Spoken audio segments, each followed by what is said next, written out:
ആ ഇന്നലെ അച്ഛനിക്ക് വിഷ്ണുമായെ കുറിച്ചിട്ട് കുറച്ച് കാര്യങ്ങൾ പറഞ്ഞു തന്നില്ലേ? ഇവിടെ കരിങ്കുട്ടീനെ കുറിച്ച് പറഞ്ഞു.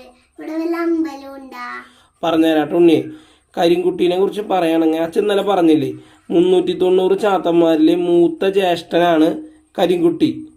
ആ കരിങ്കുട്ടിക്ക് ഇവിടെ അടുത്ത് അച്ഛൻ കേട്ടേക്കണത് പന്തല്ലൂർ അമ്പലത്തിലെ പുറത്ത് കരിങ്കുട്ടിക്ക് ഒരു ഇതുണ്ട്, സ്ഥാനമുണ്ട്. അപ്പോൾ അതിനെ കരിങ്കുട്ടിക്കുള്ള കർമ്മങ്ങളും കാര്യങ്ങളൊക്കെ ആൾക്കാർ ചെയ്യുന്നുണ്ടെന്നൊക്കെ കേട്ടിട്ടുണ്ട്. കൂടുതലായിട്ട് അറിയില്ല. ചാത്തൻ്റെ കാര്യം പറഞ്ഞ പോലെ ചാത്തൻ്റെ വാഹനം ചെമ്പൻ ചെറുപോത്ത്. പോത്താണെങ്കിൽ കരിങ്കുട്ടിയുടെ വാഹനമായിട്ട് വരുന്നത് കാളയാണ്. പിന്നെ ഒറ്റച്ചിലമ്പാണ് കരിങ്കുട്ടിയുടെ ആയുധമായിട്ട് ഉപയോഗിക്കുന്നത്. ഇനി അച്ഛൻ കരിങ്കുട്ടിയുടെ ഒരു പാട്ട് വെച്ചരാട്ടാ.